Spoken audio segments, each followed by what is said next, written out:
Assalamualaikum warahmatullahi wabarakatuh. Salam sehat dan salam semangat. Selamat pagi anak-anak kelas 6 yang solih dan solihah. Bagaimana kabar kalian? Semoga kalian senantiasa sehat ya. Hari ini kembali lagi bertemu dengan Ustazah Nitya, kita akan belajar IPA. Sebelum memulai, marilah kita berdoa terlebih dahulu supaya kita diberikan kemudahan dalam menuntut ilmu. Sikap berdoa. Berdoa mulai. A'udzu billahi minasyaitonir rajim. Bismillahirrahmanirrahim.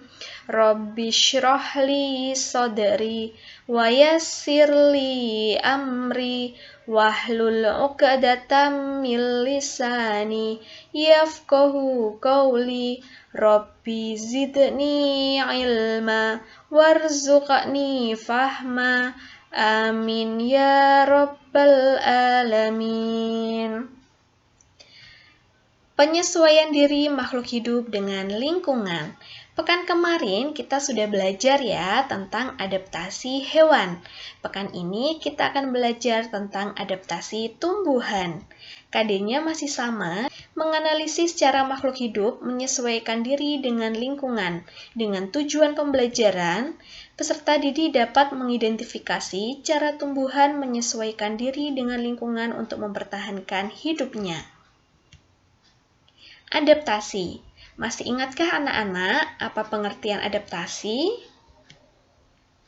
Adaptasi adalah kemampuan makhluk hidup untuk menyesuaikan diri terhadap lingkungan. Jika pekan kemarin yang kita pelajari adalah adaptasi hewan, hari ini kita akan belajar tentang kemampuan tumbuhan untuk menyesuaikan diri terhadap lingkungan. Sudah siap untuk belajar? Bentuk adaptasi tumbuhan dibedakan menjadi dua. Yang pertama, terhadap kondisi lingkungan, yang kedua untuk melindungi diri dari musuh. Kita pelajari satu-satu ya. Yang pertama, adaptasi terhadap kondisi lingkungan dibedakan menjadi 1. Adaptasi di lingkungan kering. Tumbuhan yang dapat hidup di lingkungan yang memiliki sedikit air disebut tumbuhan xerofit. Contoh tumbuhannya kaktus, kurma, cocor bebek, dan lidah buaya. Coba anak-anak perhatikan gambarnya. Ini adalah tumbuhan kaktus, salah satu contoh tumbuhan xerofit. Apa saja ya adaptasi dari tumbuhan kaktus? Daun kaktus termodifikasi menjadi seperti jarum atau duri yang berfungsi untuk mengurangi penguapan. Yang termodifikasi menjadi seperti jarum atau duri. Berikutnya, batang kaktus membesar dan berdaging sebagai tempat untuk menyimpan air. Permukaan batang dilapisi lilin untuk mengurangi penguapan. Juga kaktus itu memiliki akar panjang dan berserabut yang bertujuan untuk memperluas daerah penyerapan air. Yang kedua, adaptasi di lingkungan air. Tumbuhan yang dapat hidup di lingkungan air disebut tumbuhan hidrofit. Contohnya adalah teratai dan eceng gondok. Yuk kita simak bersama, ini adalah tumbuhan teratai, di mana bentuk adaptasinya daun tipis dan lebar yang berfungsi untuk mempercepat penguapan dan memudahkan mengapung di air. Daun berlapis lilin yang berfungsi untuk mencegah daun membusuk karena terkena air. Ada tumbuhan eceng gondok. Sudah disimak gambarnya? Bentuk adaptasinya adalah akar lebat dan berserabut yang berfungsi untuk menjaga keseimbangan agar tidak mudah terbalik ketika di air. Lalu memiliki pangkal tangkai daun yang berongga yang berfungsi untuk membantu mengapung di permukaan air. Yang ketiga, adaptasi di lingkungan lembab. Tumbuhan yang dapat hidup di lingkungan lembab disebut tumbuhan hygrofit. Contohnya adalah tumbuhan paku dan begonia. Penguapan air melalui struktur khusus pada daun, yaitu stomata air atau hidatoda. Yang keempat, adaptasi di lingkungan berkadar garam tinggi. Tumbuhan yang dapat hidup di lingkungan ini disebut tumbuhan halofit. Contoh lingkungan dengan kadar garam tinggi yaitu di laut, muara sungai, dan pantai. Contoh tumbuhannya adalah bakau. Coba anak-anak perhatikan dan simak gambarnya ya. Kita amati bahwa bentuk adaptasi tumbuhan bakau itu memiliki akar tunjang yang berfungsi untuk membantu menyangga batang agar tidak mudah roboh.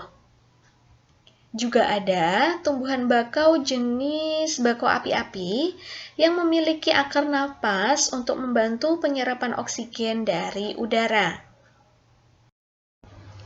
Yang kelima, adaptasi di lingkungan miskin nitrogen.